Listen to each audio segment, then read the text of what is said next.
25 ತಲೆಬುರುಡೆಗಳು ಒಂದೇ ಕಡೆ ಸಿಕ್ಕಿಬಿಟ್ರೆ ಹೆಂಗಿರಬೇಕು? ಅದೇ ಆಗಿರುವಂಥದ್ದು 25 ತಲೆಬುರುಡೆಗಳು ಬಿಡದಿನಲ್ಲಿ ಸಿಕ್ಕಿರುವಂಥದ್ದು. ಇದಕ್ಕೆ ಸಂಬಂಧಪಟ್ಟಂಗೆ ಈಗ FSL ಟೀಮ್ ಬಂದಿದೆ. ಜೋಗರದೊಡ್ಡಿಹಳ್ಳಿಯಲ್ಲಿರುವಂಥ ತೋಟದ ಮನೆಗೆ FSL ತಂಡ ಭೇಟಿ ಕೊಟ್ಟಿದೆ. FSL ತಂಡ ಎಲ್ಲ ಪರಿಶೀಲನೆಯನ್ನು ಮಾಡ್ತಾ ಇದೆ.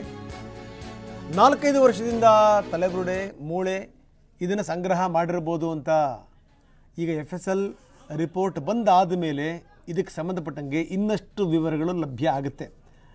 ಇದೇನು ಎಲ್ಲವೂ ಕೂಡ ಒಂದೇ ವರ್ಷದವ ಏನು ಎತ್ತ ಆಗಾಗ ಇದನ್ನು ಕಲೆಕ್ಟ್ ಮಾಡಿರುವಂಥದ್ದು. ಮಾಟ ಮಂತ್ರದ ವಿಚಾರಕ್ಕೆ ಸಂಬಂಧಪಟ್ಟಂಗೆ, ತಂತ್ರದ ವಿಚಾರಕ್ಕೆ ಸಂಬಂಧಪಟ್ಟಂಗೆ ಏನಾದರೂ ಸಂಗ್ರಹ ಮಾಡಿದ್ರಾ? ಏಕೆಂದರೆ ತಾಂತ್ರಿಕನೊಬ್ಬನನ್ನು ಈಗಾಗಲೇ ವಶಕ್ಕೆ ತೆಗೆದುಕೊಂಡಿದ್ದಾರೆ. ಬಿಡದಿ ಕೈಗಾರಿಕಾ ಪ್ರದೇಶದಲ್ಲಿ ಈತ ಜಮೀನನ್ನು ಹೊಂದಿದ್ದಾನೆ. ಅಲ್ಲೇ ತಲೆಬುರುಡೆಗಳನ್ನು ಇಟ್ಕೊಂಡು ಈತ ಪೂಜೆ ಪುನಸ್ಕಾರಗಳನ್ನು ಮಾಡ್ತಾ ಇದ್ದ.